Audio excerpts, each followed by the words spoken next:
Welcome to the channel that is about all things career development. So that is bursaries, learnerships, graduate programs, as well as growing your career all the way to the C-suite. If that is you, hit the subscribe button. I look forward to getting to know you. Hello and welcome back to my channel. My name is Nokuthula Chonco. I'm trying something new. I tried to move away from behind the desk because my videos I seem a little stiff and a tad bit awkward, so I'm just trying to relax. Today I wanted to share with you about my waitressing journey, some of the lessons learned, and what waitressing did for me. And I was a waitress about 15 years ago, and the reason I wanted to share the story and how it is relevant to my career today and is to just encourage anyone today who is in a place where you are doing something that there is greater in you, that you just meant to do more with your life, but right now you find yourself in a survival job. Maybe it is because of the pandemic, or maybe it is because you just have not found your break. You have been at this job for 2 years, 2.5 years. It does not seem like your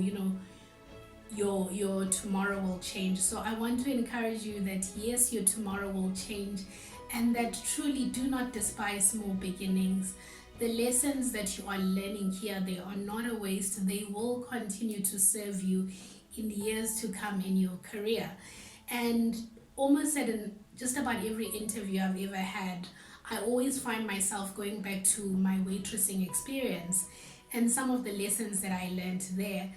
And so I started waitressing when I was a student, and even when I had completed my undergraduate, I didn't have another job at the time, so I continued to be a waitress. And I remember with their training, I remember in the training there was a number of things, but there was also what was called 20 rules of service. And in the 20 rules of service, there was rule number 1 was customer is always right.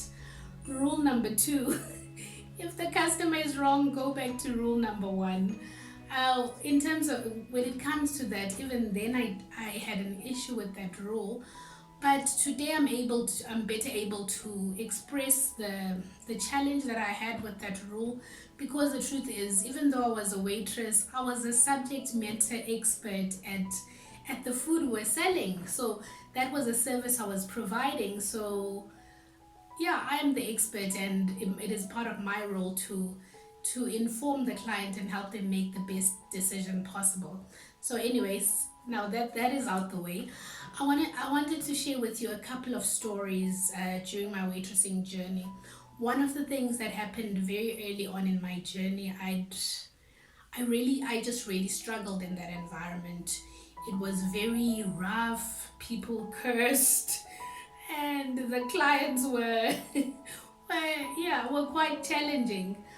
And I remember this one particular evening. It was on a Saturday, and generally Saturday was a non-busy night. Like, we'd have smaller, lesser staff in the kitchen or in the front. And for whatever reason, this Saturday was a hectic Saturday. So I found myself being in a situation where I had 7 tables whose food had not yet come out. So I had 7 tables who were absolutely mad at me, and I honestly just did not know how to cope. I was in a flat panic, and I first tried going to the bathroom just to buy some time and not see the clients, because then if they see you, they call you, and all you can say is say sorry. And eventually I did the unthinkable. I decided to hide behind the counter, hiding from my clients, and every now and again go inside the kitchen, even though I wasn't allowed to just try and beg the staff to, can they please hurry. And it was the case with, the entire restaurant was buzzing. And eventually my manager forced me to go out there and to just apologize to the clients, explain the problem that we're having. Obviously by then the clients were so mad, they were not having it. But from that experience, there were many future similar experiences where it was really hectic. But from that, with the support of my manager, he taught me that, sometimes this is going to happen, but it is your responsibility to then let the client know before they even order that today we are really having a crazier than normal day. We are short staffed, so if the client says I want a T-bone steak, tell them, the steaks, instead of the steak taking 15 minutes, it will take about 30 minutes. Do you still want to order that? And for me, that continues to serve me today. It helps me now. I would engage with our internals or consult with our internal stakeholders, and there are times when either timelines need to be pushed out, or we need to renegotiate what we'd agreed on. And it is those lessons I learned as a waitress that are helping me today. So your experience is valid. And another story I wanted to share. So I had a client who asked me, so it was a licensed restaurant, so we were licensed to sell alcohol, and they ordered a beer, and they asked, do you know how to, I don't know, maybe it was something about my face, and they asked me, do you know how to pour beer? I was like, yes. And I'm thinking, like, it's not brain surgery, you just pour, like, and no one had taught me otherwise. The long and short of it, you can guess, that was an absolute disaster. I poured the beer, I did not tilt the glass in any way, and the beer spilled all over the table. And fortunately, that client had a sense of humor, and they probably could see it coming. And my boss obviously had a good laugh. I apologized, we cleaned up, and so yes, I learned how to pour the beer. But lesson learned from there is that sometimes you might think you know how to do something, and ideally first prize is to ask or just confirm. But then if you do get it wrong, apologize and keep it moving, and then learn the skill. But don't beat yourself up and stop yourself from being able to move forward. And then just the last story I think I want to share from my waitressing days. So I don't know if it still works this way. So we would have certain sections, and there were certain sections that we knew that were hot, like where there's couches or whatever. Those sections would, even on a very dry day, clients would always want to go sit there. And then, obviously, and then there's those more on the outside. It's in a mall, so they were less popular. So for whatever reason that day, I had the less popular seats, and we had this client walk in. Okay, actually I think I want to tell one more story after this. We had this client walk in, and he was dirty, like proper dirty, like, and he also smelled a tad bit funky, not from days and days of not bathing, but just from a hard day of labor and sweat. And yeah, so he was dressed in construction gear, he was dirty, and he came and he chose to go and sit at obviously one of the more popular sections. And I remember the person who was responsible for that place didn't want to serve the client, and obviously I was one of the newer guys. The boss told me, Nokuthula, go and serve this client, and obviously I went. Like, yeah, I had nothing to lose. My section was dry. And part of every waitress's job was, if a client ordered this, your role was to always try and upsell. So if they wanted a regular cool drink, you'd offer them the large one. The same with the food. So this client ordered the most expensive thing on the menu, drinks as well. So I didn't have a need to upsell. And then I served them, etc. We got to the end, and then when he paid, and not only did he pay, he gave me a tip. I don't know, it was about 50 or $100, but he gave me a really large tip. And I was taken aback. And he then asked for my manager, and he actually noticed that the people didn't want to serve him, and he said, thank you, this young lady served me very well. But we also learned that part of the reason he looked like he did is because he is the owner of a construction company, and I guess he was a very much hands-on dude. And I think for me the life lesson was, don't judge a book by its cover or by how it smells. Like, you don't know, you don't know why a person sometimes may look a certain way, and there is more to the person than what you see. And for me, obviously, that worked out in my favor, but I don't know, it's not that I'm great. I was just told to serve. um, and then lastly, this was not directly my experience. It was one of the waitresses who was a bit more seasoned than me. She had had a table of about 16, a big table, about 16 individuals. And they were very difficult, large family, but hey, they were clients.